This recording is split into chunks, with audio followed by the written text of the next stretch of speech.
I think it's time for us to kick off. So I'd like to start by welcoming you all and thanking you for making time to come and do this bit of formal business for us as part of the conference, this annual meeting. So this is our annual meeting for 2020. The notice and agenda have been available via the BAFA website, as have the minutes of the previous meeting, and indeed the trustees' report and accounts for the year ended 31st December 2020. So, sorry, this is the annual meeting, of course, 2021. I said 2020. Please ignore my error. So, the first piece of business for us today is to consider the minutes of the previous meeting. Does anyone have any comments or points they'd like to raise on those minutes?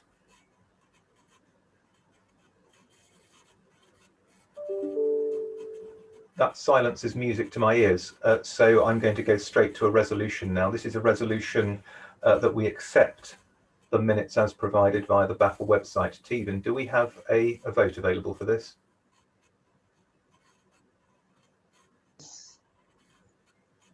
Yes. I'm going to launch it now. And 20 seconds.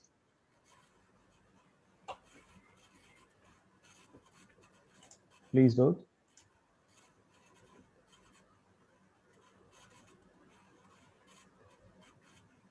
I don't think I'll be needing 20 seconds.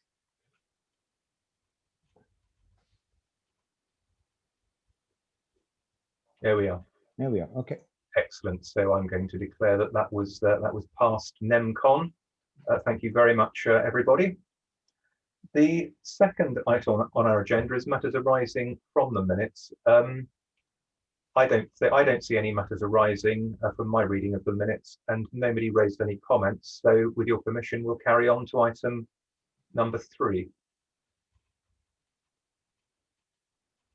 Thank you.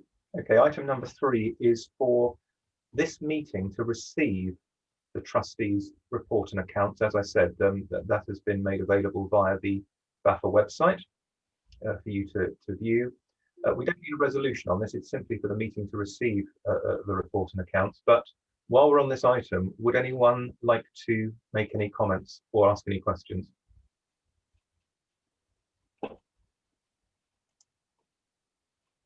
Again, that silence is music to my ears. So we will now move on to item 4. Here we do need a resolution, and Stephen will pop that up in a minute. This is to reappoint Neil Hitchings of Pontus Clark Chartered Accountants as the independent examiner for BAFA's report and accounts for the year 2021, the calendar year 2021. So, Stephen, could we please have that poll? Yep. And please vote now.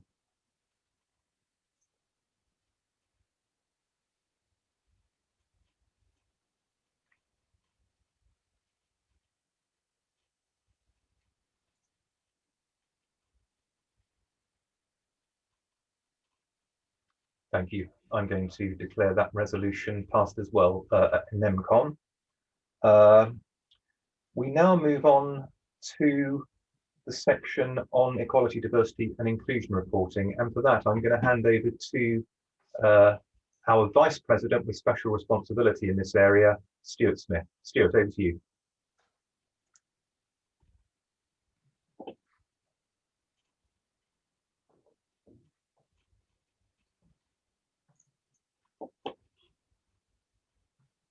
Sorry, the usual. I'm surprised nobody was shouting at me saying I was muted there. Sorry, the usual. Very much following on from what we did in the AGM last October. Just a brief update on the area of equality, diversity and inclusion. We've developed a policy that's been up on the website since 2017-18. I think it's fair to say that we've been kind of incrementally starting to implement this over that period of time. The main part that we've been doing over the last year or so is whenever there's been a leadership role in the organization, and when we talk about leadership, we're talking about trustees, the executive committee, the officers and executive committees of all of the subgroups as well. That includes CDAF, CPAF, the area groups and the SIGs.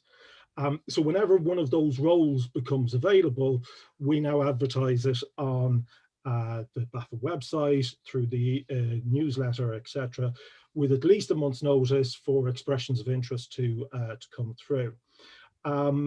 We've had some quite significant, as we'll see a little bit later, roles to fill this year, but a little less maybe than we have in terms of the quantity in comparison to the previous year. And so what I've included here in the fourth bullet point there is the roles that we've actually advertised, and the majority of those have been filled. The subgroups fill in a form to actually then record exactly how they've gone about appointing the new members of leadership in CDAF or the IPSIG, etc. One other area that I've been involved with as well this year has been when we've been setting up working groups or committees within the organisation to actually ensure that those committees are representative of all the organisation as well. It's particularly in relation to things like the awards committees that we've and the awards policy that we've reorganized or rejuvenated over the last couple of years as well. So there's both a formal and a reporting role and a slightly more informal kind of monitoring role that goes on. Finally, then, just the plans for the next year. Again, rolling out the policy that we established in 2018. We will be establishing an EDI monitoring committee. The way we'll do that is the same way as we have done with the other, with appointing people onto executive committees for the SIGs, etc. Is there will be a call for expressions of interest that will go out in I think in the next newsletter. Will be up on the website, and then a month's notice if you send anybody interested in and coming on and being part of that committee can express an interest there. And you do not need to be an existing officer. This is open to all members of the association. And then secondly, to move on from that and to increase our transparency and reporting by actually next year planning to have in the annual report for 2021 a section on equality, diversity and inclusion. That's really all I wanted to say. So I'll stop sharing now and back to Richard. Stuart, thank you very much indeed for that. Before we move on, does anyone have any questions for Stuart? And on this occasion, Stuart's delighted by the deafening silence. Excellent. Right, we now move on to appointment of trustees. So we have a number of resolutions coming up.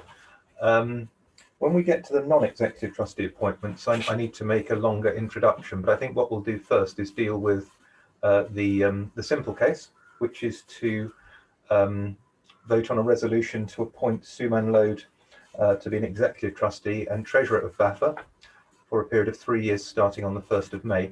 Suman joined us as a trustee actually a few weeks ago under co-option by the trustees under the Constitution. So he's sat with us in one trustees meeting, but of course we now have to have his appointment voted upon by this annual meeting. So Tegan, could we have that resolution, sorry, that poll up, please?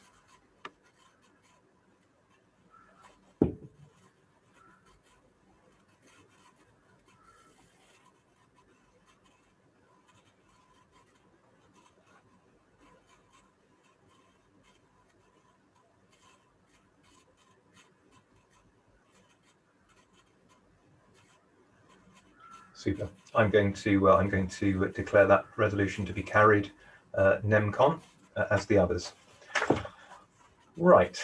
Now, moving on to elections, votes concerning election to non-executive trustee roles. We have the fabulous situation today that we have 5 candidates for 4 non-executive trusteeships. Which is marvellous. It's really super to have plenty of candidates and very worthy candidates to cover those roles. It does mean that one of them will be disappointed, and it means that we have to be quite careful to be very fair about the voting. So you'll have got used to the Zoom polling function with the last few resolutions we've had, and we're going to proceed in a similar way. We will be giving, as we have done so far in the meeting, to get you used to it, we will be giving exactly 20 seconds for voting on each of the candidates, so that none of them is either advantaged or disadvantaged by people having more or less time to vote. So 20 seconds on each of these polls. Unlike the earlier polls, we will not be immediately showing you the results. We will reserve the results until we have voted on all 5 candidates. We want this to be, we want you to vote independently, candidate by candidate, without being influenced by how many votes each of them has as we go along. Now, as I say, this is a competitive situation. It's jolly good news for the organisation, but it's not one of those occasions where I want to encourage you to vote, vote, vote, please just vote. Because if everyone votes for every candidate, then we will have a 5-way tie, and in fact, that's no good to us. So what I'm going to say to you this afternoon is, we'll be delighted to have your vote if you have a preference for certain candidates. If there is a candidate or candidates, plural, whom you would like to see as a non-executive trustee of BAFA, by all means, please vote for them. But if you have no knowledge or no preference as regards a particular candidate, then I would encourage you not to muddy the waters by throwing in a random vote. So the encouragement here is not to vote, vote, vote, whatever. It's to vote if you actually want to see these people, as we take them one at a time. Vote if you want to see them as a non-executive trustee. We're going to vote for them one after the other. So you might actually vote for all of them, and you can do that. You might vote for 2 or 3 of them. You might vote for one, or you might vote for none. But as I say, please vote for those you would like to see as non-executive trustees. And the 4 who receive the largest number, and it's going to be done by number, the largest number of positive votes will become non-executive trustees as from the 1st of May. I say become. Actually, our first 2 candidates are existing non-executive trustees, so the resolution for them is re-election. But re-election is not automatic, and it has to go through the meeting as the new candidates do. Does anyone have any questions for me on the voting? Because I think it's important we're clear and fair about this. Any questions on the voting? Okay, right. Well, in that case, Tevan, could you give us exactly, I think the first one we're going to vote on is the reappointment of Ruth King. The reappointment of Ruth King. Tevan, could you present that poll and give us 20 seconds and then hold back the result, please? Okay, thank you. It's going now.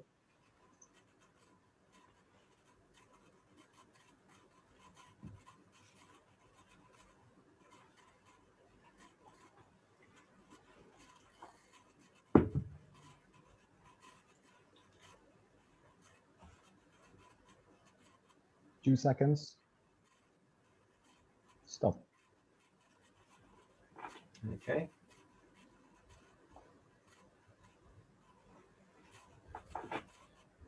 We're now going to go through the exact same process, but this time, please, are you ready, Tevan? Just a minute, please. Yeah, ready to launch, yeah. Yeah, so we're going to go through the exact same process. This is for the reappointment of Michelle Sturck as a non-executive trustee.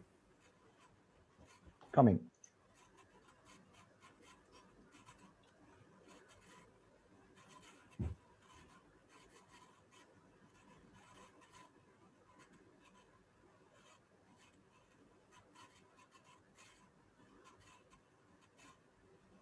Two seconds. Stop. Okay.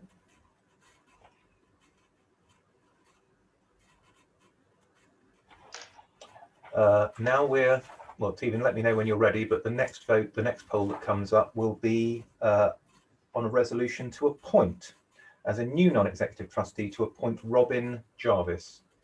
Coming now.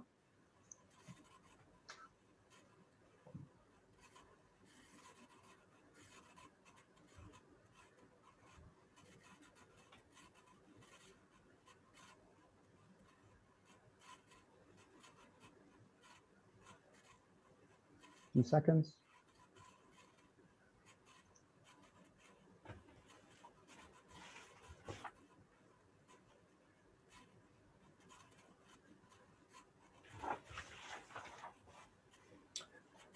The next vote is a vote on a resolution to appoint Neil Marriott to be a new non-executive trustee. Are you ready for that one, Stephen? Yeah, coming now.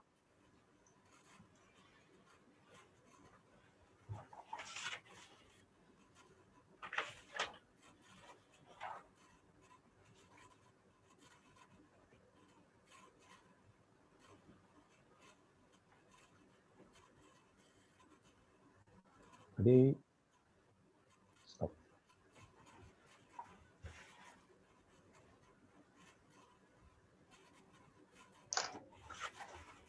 And finally, we have a vote on a resolution to appoint Anita Krishnan to be a new non-executive trustee. Starting now.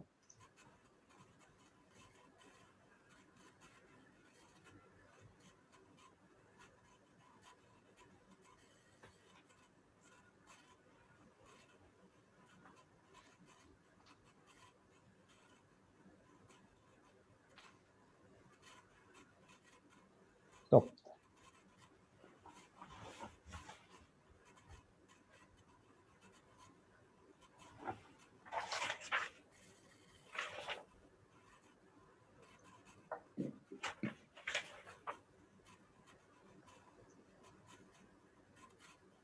Right.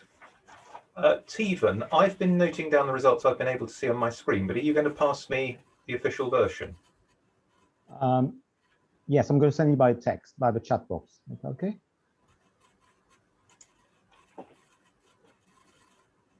Will that come just to me, Stephen? Yes.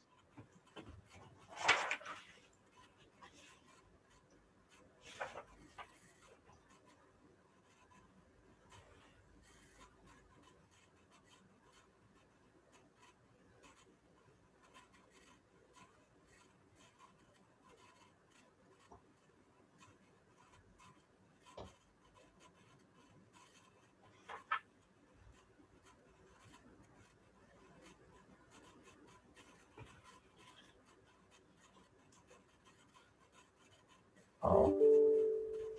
I'm okay. Can you just double check the Ruth one, please?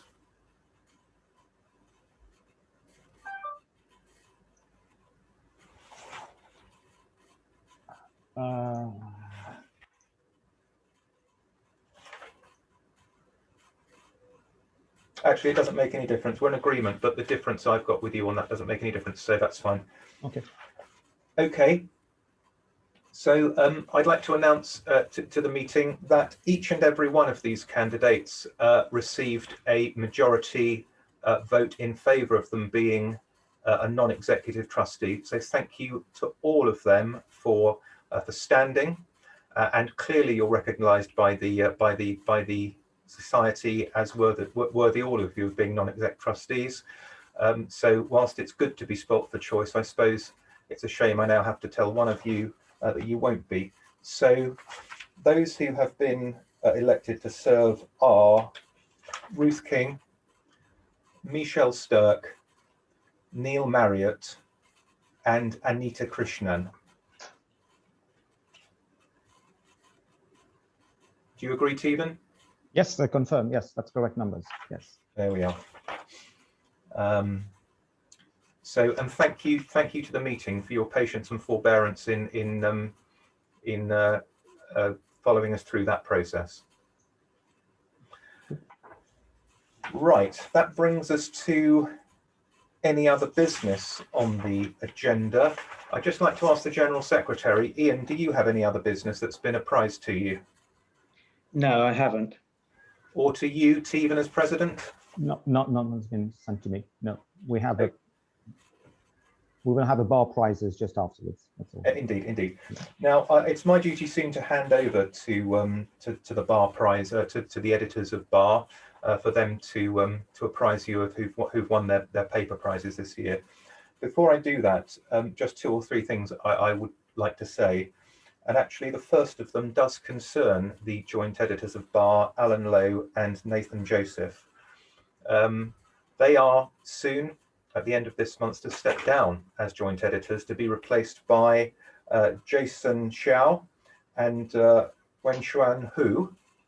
And we're delighted to have them coming in as the new joint editors, but it does mean we say goodbye to Alan and Nathan as joint editors. And I want to record in this forum my thanks, the thanks of the trustees, the thanks of the association for the absolutely outstanding job that Alan and Nathan have done in the guardianship and in the promotion of the British Accounting Review. The number of submissions we're receiving now is on the up and up. The impact factor, the rank, the citation index are all on the up and up. Thanks largely to Alan and to Nathan. They've been led throughout their term as joint editors by quality and by the very, very highest standards, and I think that's obvious to all of us. Yet they've also been very supportive and developmental towards authors, particularly some youngsters. So that's an outstanding performance. They've both, of course, also served well beyond their original term.